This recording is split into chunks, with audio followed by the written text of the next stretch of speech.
48 साल से ईरान के लोग इस जंग की तैयारी कर रहे हैं। कर लो जितने मर्जी तुम दावे कर लो कि हमने 80% उड़ा दिए ईरान के मिसाइल। गलतफहमी में मत रहना, फिर लड़ाई शुरू करोगे ऐसा झटका लगेगा कि होश आवाज के फाख्ते हो जाएंगे। और ठीक वही हुआ है साहब। मैं आज आपको इस जंग के कुछ जो नुक्ते हैं वो समझाना चाहता हूं एक फौजी अफसर के तौर पे। ठीक है साहब, जब ये लड़ाई शुरू हुई मैंने किस बुनियाद पे कहा कि अमेरिका नहीं जीत सकता। एक मैथमेटिकल इक्वेशन हमारे ना, ये देखिए यहां पे जीरो का इजाद हुआ था इस मुल्क में।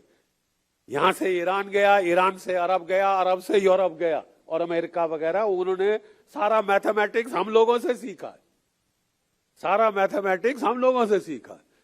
तो मैंने कहा साहब, जब अमेरिका ने इराक पे हमला किया था, इराक ईरान से 1/4 गुना छोटा है। इराक सपाट समतल रेगिस्तान है, वहां कहीं भी लेके टैंक लेके चढ़ जाओ।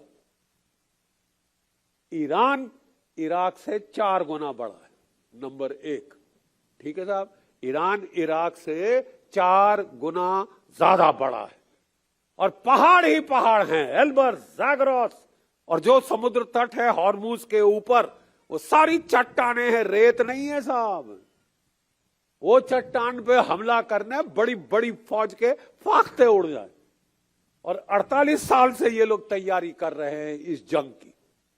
48 साल से ईरान के लोग इस जंग की तैयारी कर रहे हैं। वो कह रहे थे ना कि साहब ये सरजमी हम इसको रौंदते हैं साहब, टैंक रौंदते हैं। अरे ये सरजमी ही हम फौजियों को बचाती है, मालूम।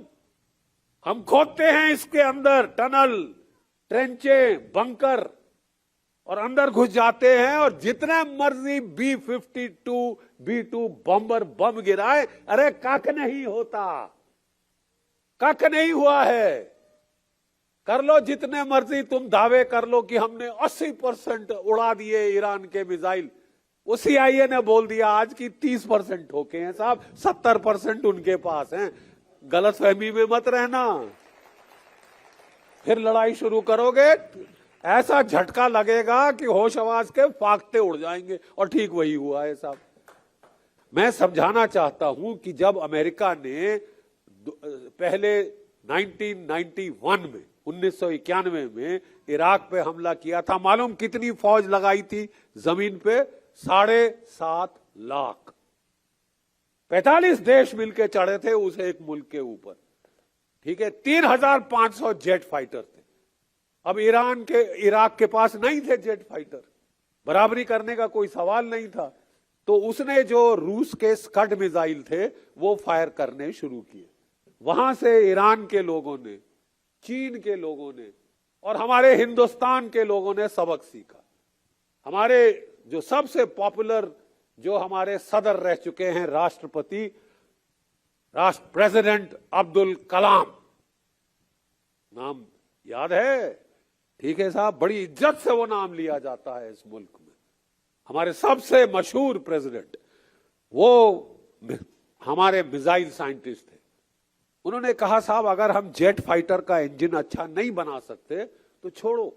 जैसे इराक ने मिसाइल का इस्तेमाल किया है, रॉकेट मिसाइल का इस्तेमाल करो। और तब से हमारे भी मिसाइल बनने शुरू हुए, ईरान में रॉकेट मिसाइल और ड्रोन बनने शुरू हुए।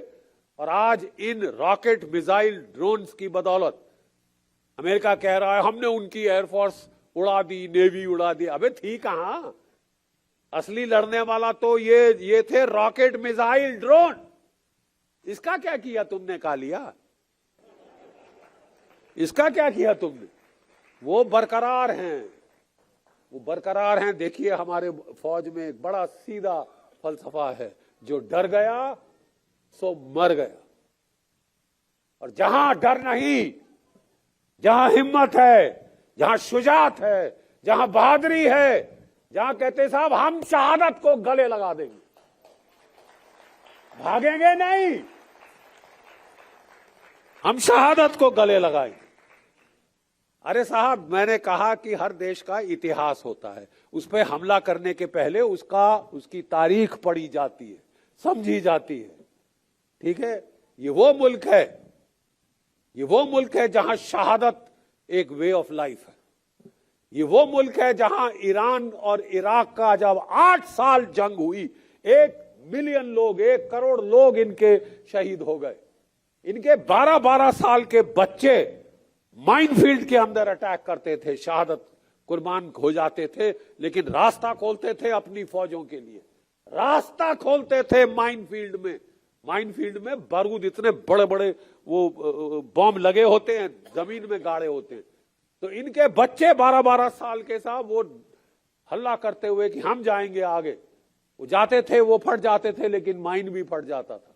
और फिर ईरान की फौजें ना सिर्फ इराक का हमला रोका, पलटवार किया और ईरान के अंदर घुस के चढ़ गए थे। ठीक है, 8 साल लड़े थे। केमिकल वॉरफेयर हथियार इनके ऊपर इस्तेमाल हुए जो अमेरिका ने दिए थे, इराक ने खुद नहीं बनाए थे साहब, वो अमेरिका ने दिए थे कि मारो मारो ईरान के ऊपर मारो, हम तो लड़ नहीं सके, अब औरों के थ्रू मरवाएंगे। ठीक है साहब, जो मुल्क 8 साल वैसे लड़ गया, मैंने कहा यार कुछ है हम में कि मिट सकती नहीं कभी हस्ती हमारी। इस मुल्क की हस्ती नहीं मिटेगी जब तक लोग कुर्बानी शहादत देने को तैयार है, बच्चा बच्चा अपने मुल्क की इज्जत हिफाजत के लिए लड़ने को तैयार है, तो साहब वो मुल्क को हराना आसान नहीं होता, आसान नहीं होता। और मैंने कहा अगर 7.5 लाख की फौज लगानी पड़ी थी अमेरिका को इराक के बरखिलाफ, पहली गल्फ वॉर 1 में, गल्फ वॉर 2 में जब बहुत नुकसान हो चुका था, तब भी 3 लाख की फौज लगानी पड़ी थी। तो आज कह रहे हैं कि साहब हम जो है 5,000 मेरीन, कोई 10,000 82nd एयरबोर्न डिवीजन और कोई 4,000 स्पेशल फोर्सेस, टोटल 20,000। अबे तुम 20,000 से क्या उखाड़ लोगे जब 7.5 लाख लगाने पड़े थे इराक के लिए। सिंपल एक, अगर आप कागज पेंसिल ले लें और जो हम बच्चों को गणित सिखाते हैं, जो हम मैथमेटिक्स सिखाते हैं, वो कर लो तो आपको पता चल जाएगा कि कौन जीतेगा कौन हारेगा। तो उस वक्त लोग बड़ी हंस रहे थे, मजाक कर रहे थे, अरे ये बुढ़ा सटिया गया है, 77 साल का हो गया है। मैंने कहा साहब 77 साल का तजुर्बा है, ठीक है, 77 साल का तजुर्बा है, जो ये धूप में बाल सफेद नहीं किए, ये लड़ाई के मैदान जंग में सफेद किए। और मैं आपको कह रहा हूं एक सिपाही के तौर पर कि देखना ईरान हावी होगा। और आज मुझे खुशी है कि ईरान हावी हुआ है, हावी हुआ है। जितने भी तशद्दुद, जितने भी बमबारी तुमने कर ली, 15,000 सॉर्टीज तो अमेरिका ने चलाई, 2,000 सॉर्टीज कोई इजराइल ने चलाई, 17,000 इनके ऊपर बड़े बड़े बम गिरे हैं, टनों के बम, लेकिन ज्यादातर वो धरती के ऊपर फटे हैं, क्योंकि ये गाड़ के 40 साल पहले इन्होंने जमीन के नीचे चले गए थे, जिस तरह की वियतनाम वाले चले गए। वियतनाम से भी अमेरिका को मुंह की खानी पड़ी थी। और बोले ना, जान बची तो लाखों पाए, घर के बुद्धू घर को आए। वो वियतनाम से हो गया, वो इराक से हो गया, वो अफगानिस्तान से हो गया, अब वो ईरान ने करके दिखाया।